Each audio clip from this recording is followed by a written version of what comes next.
come join me on this journey of being human in an AI world.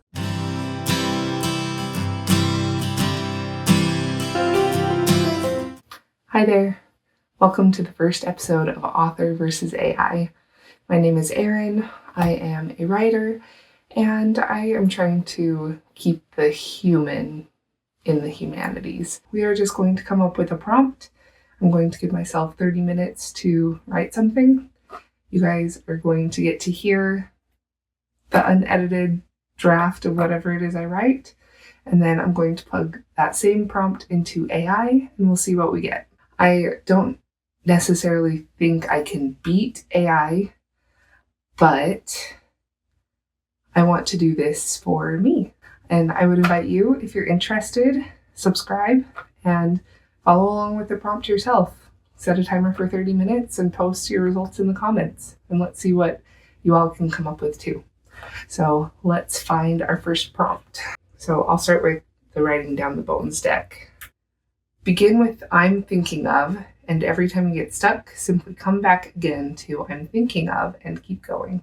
Shout out again to Natalie Goldberg, but that will be the prompt that I'm working, and I will get everything set up and we'll go ahead and get started. All right, I am ready to get started. I've set you up at an angle so you can watch me write. Don't worry, I will speed up the half an hour, but anyway, let's go ahead and get started. Hey Google, set a timer for 30 minutes. Got it. 30 minutes. And that's starting now.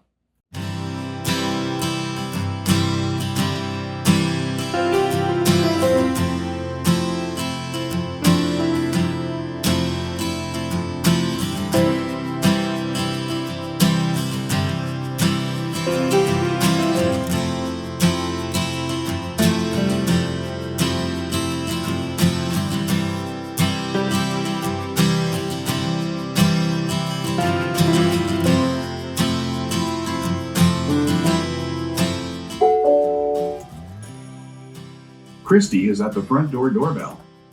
Okay Google, pause my timer. Got it. The timer is paused. I will be back. Okay, we're back. Okay Google, resume my timer. Okay, you have 17 minutes and 43 seconds remaining. Resuming now.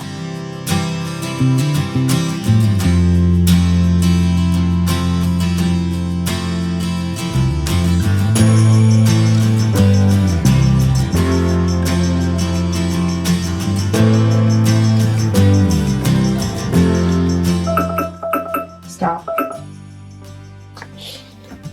Okay, that's it.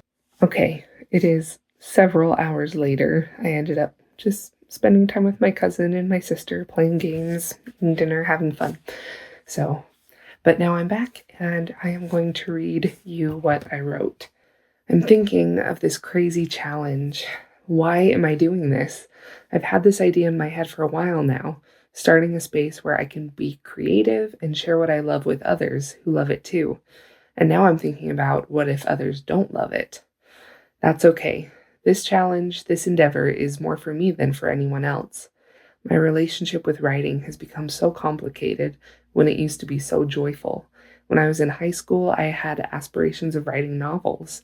And then in college, I don't know, critique groups, notebooks and notebooks of advice on the right way to write, my own insecurities of not being good enough. It all just became a little overwhelming. There's another reason I wanted to start this channel. I know for myself, writing has become a way to chase the perfection dragon I've hidden behind or run from ever since college. Presenting anything less than perfect meant that I was less than perfect. And how could anybody love me if I was anything less than perfect? How could anybody enjoy my writing if I didn't get it just right? So instead of writing, I began obsessing over writing. I would read books, take classes, attend conferences, all in the name of perfecting my craft. But the problem was my craft did not exist. Every time I sat down to write or even thought about writing, I would freeze, choke. My thoughts weren't good enough to share yet. My prose were clumsy. My characters weren't fleshed out enough. My research was shoddy. And deep down, the biggest fear of all, I wasn't a good enough writer. So slowly, writing became something I used to do. I'm thinking how sad that is for me and for anyone else out there who puts that much pressure on themselves to get everything right the first time. I'm thinking about how much I've missed out on in my life in the name of being perfect. I'm thinking about this book I'm reading, The Now Habit. In it, the author talks about giving yourself permission to make a perfectly human first draft. I really like that idea. Being perfectly human means making mistakes. It means trying something scary and new for the reward we might receive. Babies learning to walk take giant stumbling steps. They fall and get back up to try again, and they love every second of it. Okay, maybe they don't love the falling, but have you ever seen the pride in a child's eyes when they finally do it? They're proud of their childish drawings, of taking stumbling steps, of saying new words. And the thing is, we're proud of them too.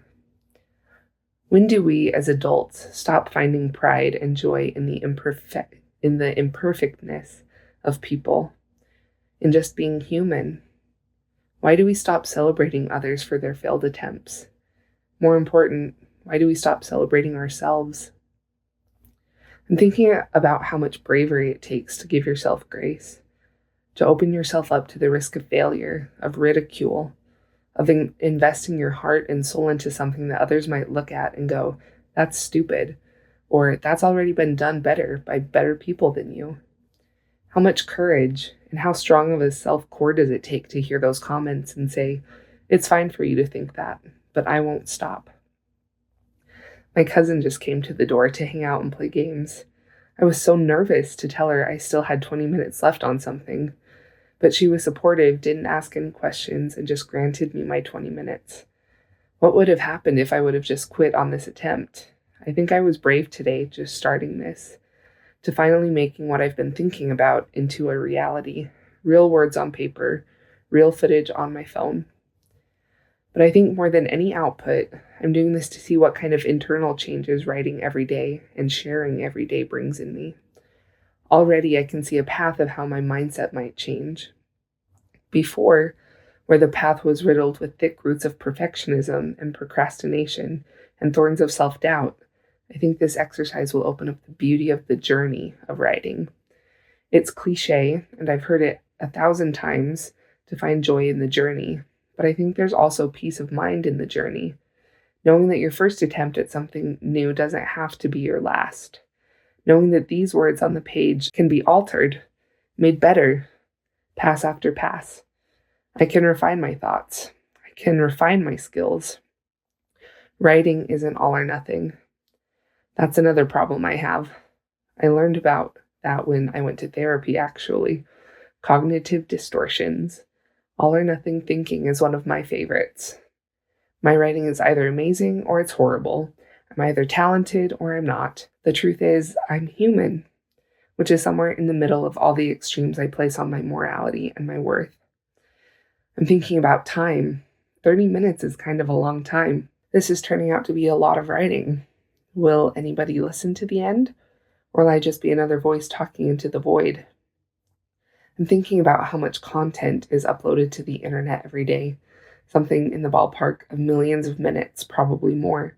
And I'm sure that's only going to grow with the accessibility of AI. Lately, I've been feeling a huge disconnect from the internet, something I used to feel connected to others, but it all just feels so fake now. Whenever I read comments or watch videos, I always wonder if it's a real person or if it's AI. When I think it's AI, I think it's soulless. When I think it's a person, I give them more grace. Will my writing be better than AI? I like to think so, because my writing has something AI will never have. A real human mind, muddled with 34 years of experiences, disappointments, relationships, and emotions. AI can't generate that. It can mimic, learn from the experiences, disappointments, relationships, and emotions of others, but it can't feel grief and make a poem for relief. It can't create a painting born from the wounded soul of someone battling depression, and it can't write anything to move the human soul. At least that's my hypothesis. I guess we'll see. T-1 minute. The prompt says that every time you get stuck, simply come back again and keep going. That's what I'm going to do on this channel. That's what I'm going to do with my writing. That's what I'm going to do with my life. Come back. Keep going. So there's mine. And now I'm going to type the prompt into AI, and we'll see what AI comes up with. Okay, so this is what my word count came out to, 1,153 words. So I think I'm going to tell AI to write that much too. I will just pin it in a comment along with my own writing, and yeah, we'll see how it goes. Okay, here's the prompt that I typed in. I'm using Gemini because I'm a Google girly. And here is what AI wrote. I'll be honest, now that I've read the AI response, I'm a little nervous. I think it has some beautiful things in it, but I think mine is perfectly imperfect for a human attempt. And if nothing else, I feel better from having written it. So, yeah. Thank you for watching. If you stuck with me this long and watched the whole video, thank you. I appreciate it. And I would love to hear your responses to the prompt and what you do with it as well. Come join me on this journey of being human in an AI world. So thanks again for watching. I hope you have a good day, good night, good whenever.